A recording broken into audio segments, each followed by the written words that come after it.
Ministre. La parole est à Monsieur François Rochebloine. Oui, merci, Monsieur le Président. Ma question s'adresse à Monsieur le Ministre de l'Éducation nationale. Cette semaine a été marquée par un mouvement de grève très suivi des professeurs de classes préparatoires aux grandes écoles, accompagnés d'un grand nombre de leurs élèves. Le fait est suffisamment rare pour qu'ils nous interrogent et, je l'espère, vous interpellent. Ces 8000 professeurs ont souhaité très légitimement exprimer leur désaccord avec le projet pour lequel vous avez relevé l'obligation réglementaire de service, l'ORS, ce qui revient, tous aménagements complémentaires mis à part, à baisser relativement leur salaire. Ce choix est contraire à l'équité et ne traduit pas non plus la modernisation d'une profession réglée par des textes de 1950. C'est en vérité une sorte de port de l'excellence, comme si celle-ci devait nuire à l'égalité républicaine.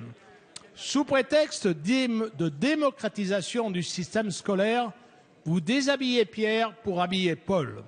Vous faites d'une réalité une fatalité sociale, là où vous pourriez y voir des modèles de la réussite républicaine.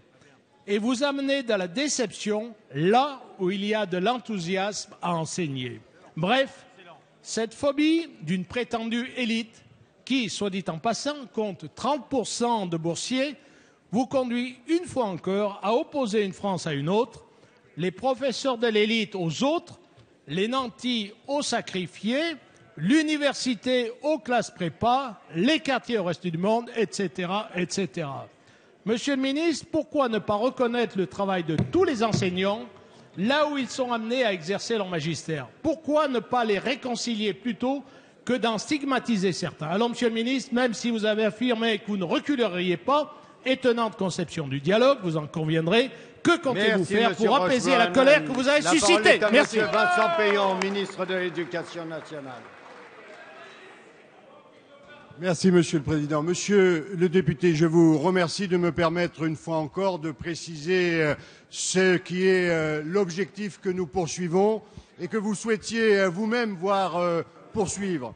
Ne pas opposer la démocratisation à l'excellence et être capable en même temps de prendre en compte la nécessité de revoir les statuts de 1950. Vous avez poursuivi cette idée longtemps et d'être capable en même temps de tenir compte des différents rapports que vous citez souvent dans les débats parlementaires de la Cour des comptes.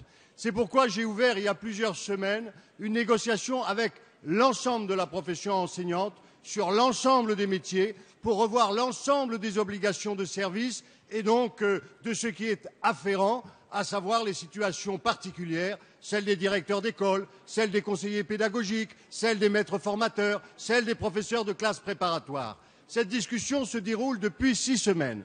Premier principe, je suis attaché profondément aux classes préparatoires et c'est pourquoi ce gouvernement en a d'ailleurs ouvert à cette rentrée une vingtaine. Deuxième principe, je reconnais le mérite, l'excellence, le dévouement des professeurs de classes préparatoires comme je reconnais le dévouement de tous les professeurs. Troisième principe, nous n'opposons jamais, comme vous venez de le faire, une catégorie de professeurs à une autre, et c'est vous qui le dites. Enfin, je tiens à vous dire, les discussions vont se poursuivre. Nous avancerons dans les objectifs de démocratisation et d'excellence pour tous du système. Mais j'aurais aimé aussi qu'un jour, vous soyez capables de vous mobiliser. Quand on supprimait les professeurs des RASED, quand on supprimait l'accueil des moins de 3 ans, quand on supprimait les professeurs des zones d'éducation prioritaire, nous défendons tous les professeurs et nous voulons l'excellence pour tous les élèves. Merci, Monsieur le ministre.